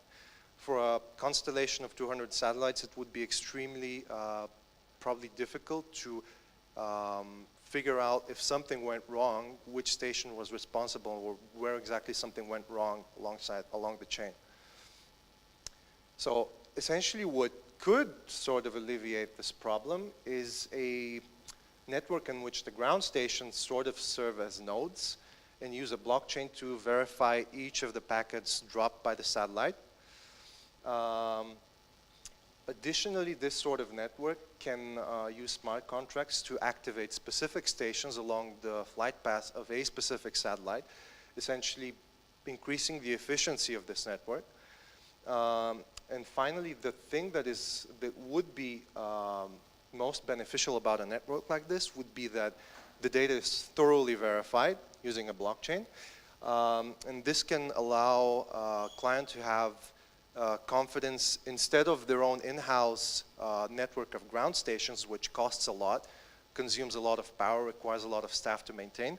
They could use a global network that is distributed and decentralized, linked together by a blockchain that verifies these data packets that are dropped to each of these stations and then assembled, which essentially provides, is going to ease the ground infrastructure required for a space mission, especially if we're talking about a constellation of satellites. And you'll have your satellites again dropping your data, but then the stations can talk between each other and the data can be verified. And essentially it won't make a difference if essentially the packets are dropped, because each of the stations will verify whatever it has. And essentially this will make the end product, the assembled information, verified and something that your user can actually trust. In terms of platform, what we intend to use, it's the Sputnik virtual machine by the Ethereum Classic developer team. Why? Well, this is an implementation of the Ethereum virtual machine, as you figured out. But the thing with the Sputnik virtual machine is that the direction in which it's being done is that it's more suitable for Internet of Things devices. It's also heading into a direction where it's more suited for embedded devices, which could be useful in space hardware itself, not just the ground stations and the network, but also on hardware that can be used and flown in space. And essentially, the benefits of the smart contract functionality, as I said, can increase the efficiency of this by making sure that data only from specific stations is obtained, and that essentially there can be an additional layer of automatization that the whole process can include. We're considering several platforms, but we'll have to look more into that because ground station hardware is extremely diverse, and essentially some of it may not be able to be standardized or brought to the requirements of this project. Some of it is just extremely rudimentary and may not be up to it. But in terms of potential, what you have right now is data that is being dropped to, say, an individual station. The station then transmits it to the user, and then various kinds of clients can use that, because satellite data is actually tremendously useful. You can use it in a huge array of sectors.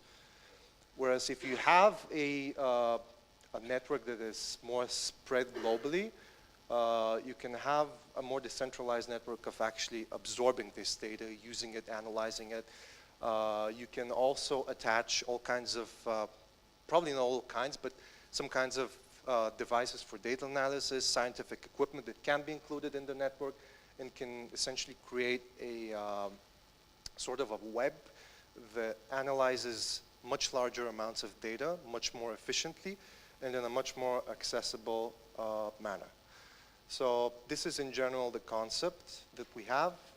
I know it's not exactly what people expect. It's not Teslas in space, but it's actually tremendously useful and something that is going to, if implemented, blockchain in space is something that can really change the way that space projects are administered, which is essentially the key thing that lies underneath every space project. It's the thing and the work that nobody ever sees, nobody ever talks about, but it's essentially what makes things going. It's essentially what makes it possible that someone says, we want to go on the moon, and then they execute this thing in 3 or 4 years. It's the administrative work that nobody ever sees. So you can support us, you can get in touch with us if you're interested in the project we're doing, and also in the future projects that we're doing. We're open for questions, so if you have something, feel free, and thanks for the attention.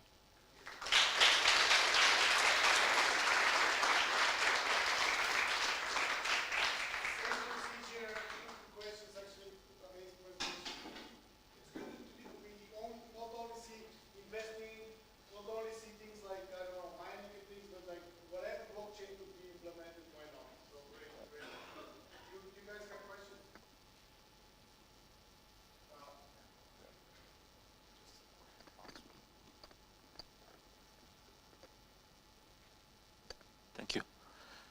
What is the incentive for the organization that support ground station to take part in your initiative? The economic incentive.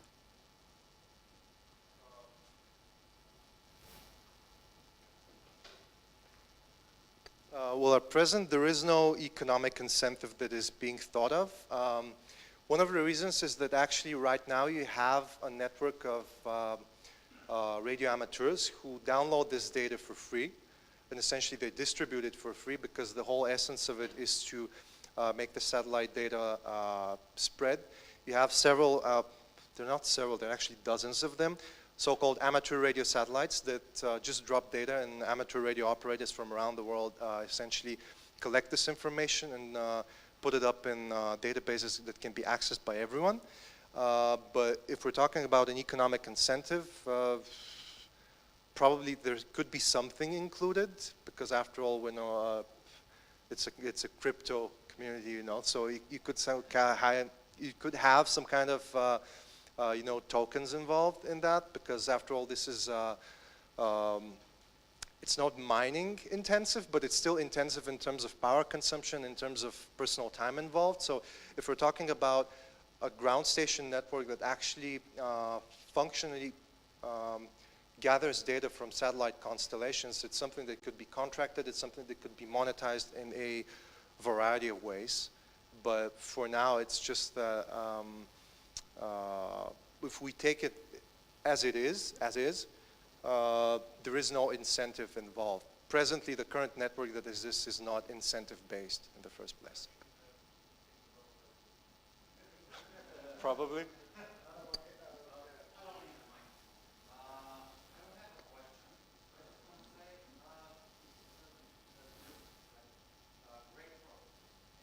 Thanks.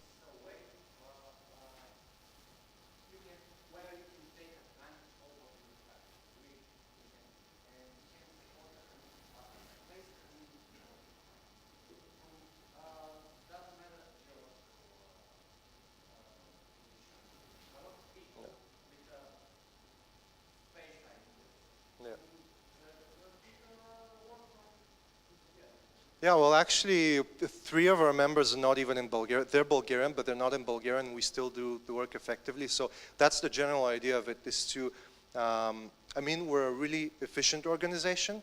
We have a really thorough way of doing things, but in terms of the way we do things, we're pretty decentralized, which is sort of a lot in the spirit of the whole crypto community and the various kinds of crypto projects, which is also one of the reasons that we got into it and started looking to as to what kind of problems can be solved using a blockchain.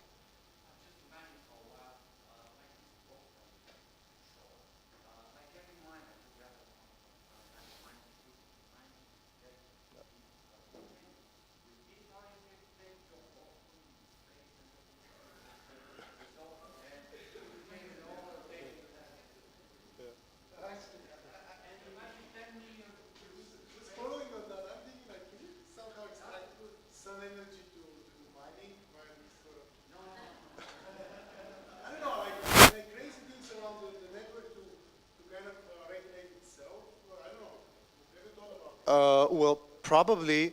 The other thing that has been looked into as well is to put nodes in space, but that's a thoroughly impractical project. And now, probably you've heard of, I think Nexus, was it? There was this project that wanted to put satellite nodes on satellites, but that's extremely impractical for a number of reasons. But there's been enough technical stuff for tonight, so I'll...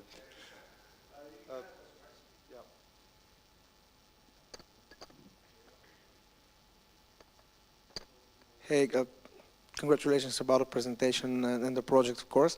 It's like futuristic, like long shot. I like that kind of projects.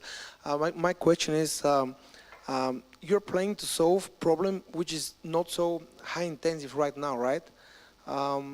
It's going to be a huge problem in future. I believe in that as well, but not now. Have you heard about anyone else thinking about solving that problem? Do you have like any direct competitors or something? And my, let's say, not just question, but to add to the first question that the guy asked.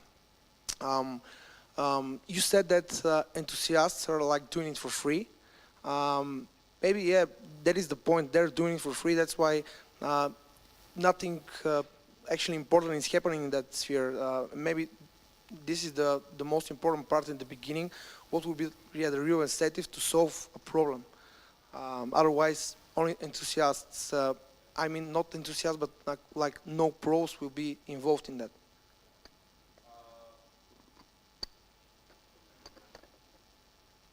Well, actually, thank you for that question, because that's a really relevant question.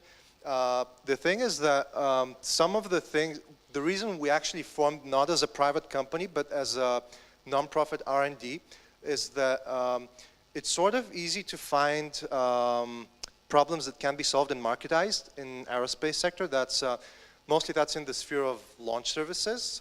Probably you know about Electron rocket by the Rocket Lab of New Zealand. You have, as I already mentioned, CubeSat components. It's a sort of narrow niche if you want to go private on it.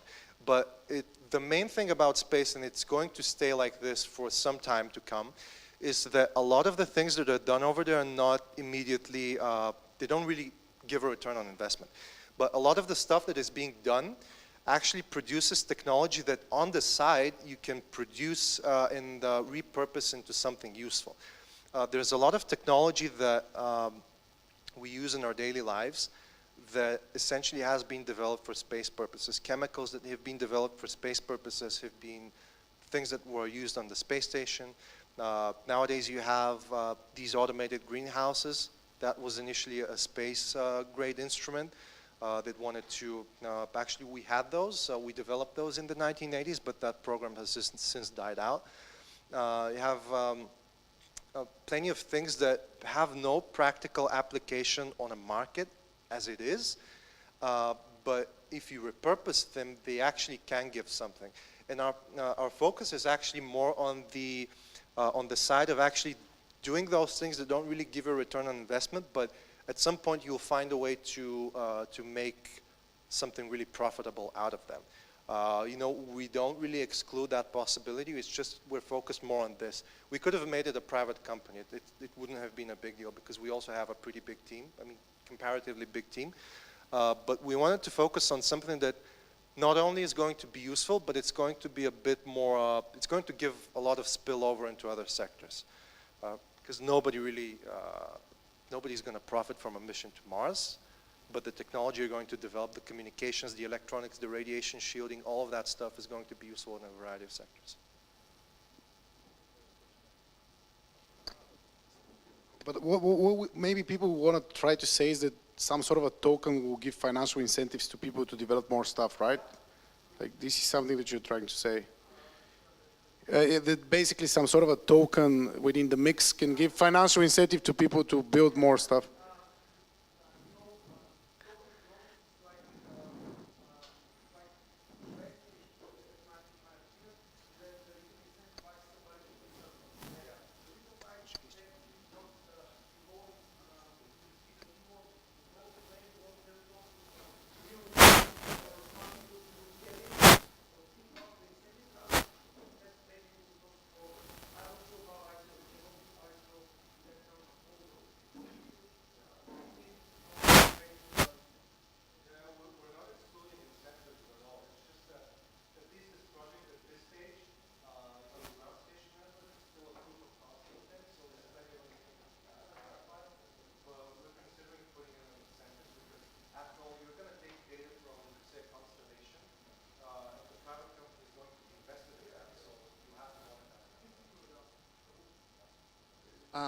Yeah, first of all, great presentation. Thank you. I wanted to ask about, so as far as I understand, at any moment, any satellite can only transmit to one station, right? So that was on your graphs.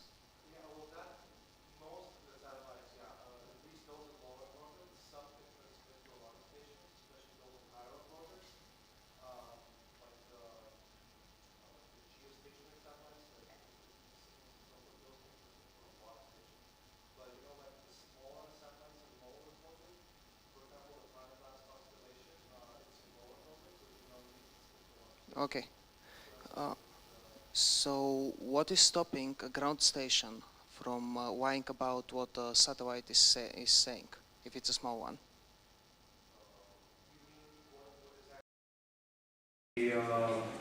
How do you prevent them from censoring the information or changing it in any way? Because by the time they reach the next station, they'll have other different information, and they won't be transmitting the same one. Well, that's the thing that, for example, if you're expecting a specific amount of information on a specific market, then you could essentially deduce from that. But the thing is that if you have a whole network, for example, you expect a specific amount of data, say you want a satellite picture of a specific region. And when you assemble the satellite picture from specific data packets that have been dropped over different stations, and you have a corruption in that picture, at this point, even if you have a corruption in the picture, you can realize, you can figure out which station produced that. And you can get back to that station and identify the problem if that's the problem. But if you have a corruption, or if you have some kind of, for example, something has been changed on the picture, if you have a certified, if you have all the other components of the data packet certified, you're going to eventually find out that there is a problem someplace along the chain. But to do that, you need to check a second source, which are there that many sources to check, and aren't they just big servers you connect to? Yeah, well, that's true. That's true. That really depends, although, on another thing. For example, if you're talking about a constellation, the satellite can drop the same data over another station. So essentially, if you have 200 satellites orbiting, and you have, say, 5 satellites that have received the same information, you can drop that information over several different stations, the same data packet, the same piece of information. Essentially, you're going to find out and you're going to verify it. So that's the essence of having a constellation, and alongside that, having a decentralized network of stations, because through sheer number, we can verify some of the information that we have. For example, if you have a corrupted image, if you have the satellite that sent a picture, for example, takes a picture of, say, the Bulgarian coastline, and there is something missing in it, or something has been edited from it. You have the satellite, it's going to drop a packet that it's not going to be valid. You're going to identify, though, that there is a problem with that. And when you have the next satellite of the constellation passing over that area, and you can compare the image, and then you have several iterations, like you have several satellites passing over that same area over and over again, you're going to eventually find out what the problem is and where it appeared. That's true, but at the same time, you cannot rely that the longest chain, as in fork, would be the correct one, because some station would be more popular than others if they're in a place where more satellites pass. So they would naturally have the longest chain. Yeah, well, that's true. That's amazing.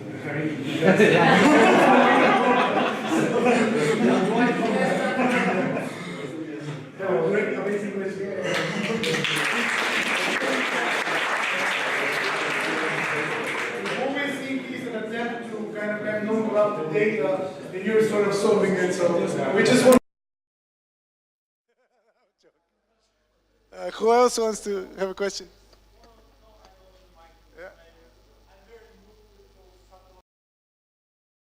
I don't get really how do you think the blockchain can solve this problem.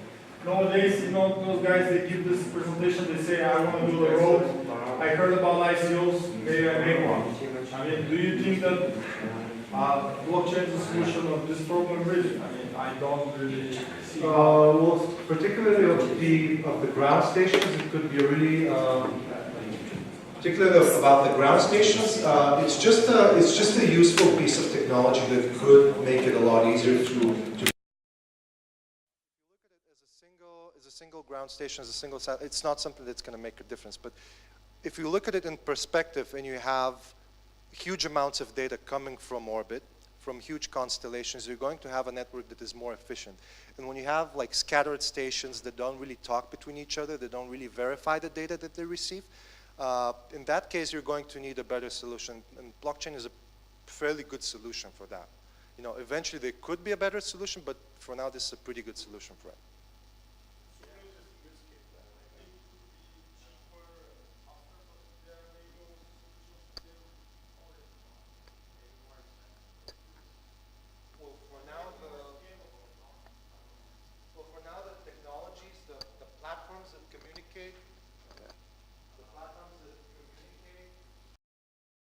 They're really just really basic. They don't really include a lot of ground stations, so it's kind of piecemeal thing, you know. It's not synchronized. It's not the exchange between the stations is really important. I think it's also a matter of organization and interest. I mean, if I get information, maybe I want to monetize this information. Yeah. Therefore, I don't want to share with others, and therefore, this is whole another level of understanding of the whole technology. So I can't really. Yeah. Well, that's the thing that if people want to get involved into a more decentralized network of essentially verifying space data, and if they're already doing that, but they're not talking between each other, then that's a really good technology because the basic principle is that. So basically, what you could do is blockchain connecting all those ground services, monetize their effort because they're spending money on doing this, and just say, guys, when you distribute this information here and there, every time somebody asks for this information, he's going to pay with this token. You solve the problem. Yeah. I really like those sort of points here, so you should guys speak more about this. I just want to say something additional. Sure. About blockchain and in the space, in why I like especially this one. It becomes a new problem in the next years to verify an image because the technology is so advanced now that you can generate an image that you need to prove is real. It's so real. So you need a blockchain and devices like these cubes, a lot of cube space. If they're in a blockchain, very easily you can prove your location and your picture for the image. This is a big problem. It will be a big problem in the next 5 years, for sure. Well, the thing with, you know, with at least with imaging, actually, that is,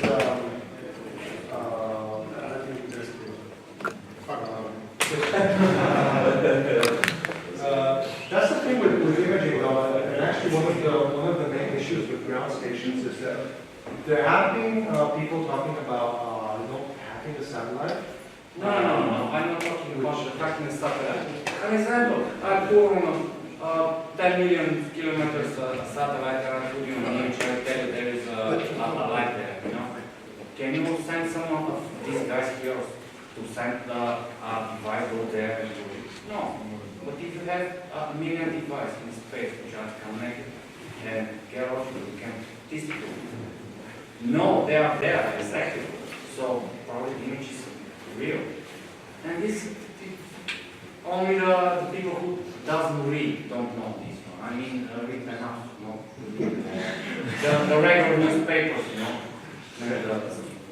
Well, let's continue that discussion. These things are finished. Yeah, good stuff. One more. There was one more. Just one question. What from your point of view is the future of deep space exploration, since the last units that are sending to deep space are like with the technology of washing machine, but from 10 years ago? Well, at least for SpaceX, the thing is that they're a pretty cool corporation. I mean, they do a lot of cool stuff. The weak spot is that their main contractor is essentially US government services. And basically that's I wouldn't say it's an unhealthy relationship, but it's a pretty dependent relationship. So I think that if SpaceX is to basically continue its upward movement, then it should sort of focus on exploring and finding essentially the emerging markets and private sectors in the emerging markets to take their payloads. They're doing pretty good in that regard, but for example, the Indian Space Research Organization is actually a pretty decent competitor to SpaceX, even though they actually do stuff on a shoestring budget. They've sent a Martian probe, super successful. They've sent a lunar probe, super successful, and fractions of the budgets that other countries have done. And what the Indians aim is to bring down the costs of launch really low, like even lower probably than SpaceX, and they could succeed in that. They're doing things pretty well. So if SpaceX wants to essentially maintain its position and be, like the thing that they're trying to be, one of the things is that to keep in mind that they actually have competitors. They're not that unique, even though people think it's super cool corporation. It is. But they're not unique in what they're doing, like reducing the costs to access to space. And the other thing is they're already doing that. They're developing a variety of spaceships for crewed flight, manned space flight, that essentially nobody else is doing. Like you have the Russians, but they have the workhorse Soyuz, which still does a good job, but it's kind of cramped inside. It's eventually there's going to be a need for something that is more efficient, and SpaceX is doing pretty good in that direction in terms of manned spaceflight, which is where they're really having it. So I wouldn't say I'm pretty optimistic about them. They have some issues to fix, though. Let's call it a night.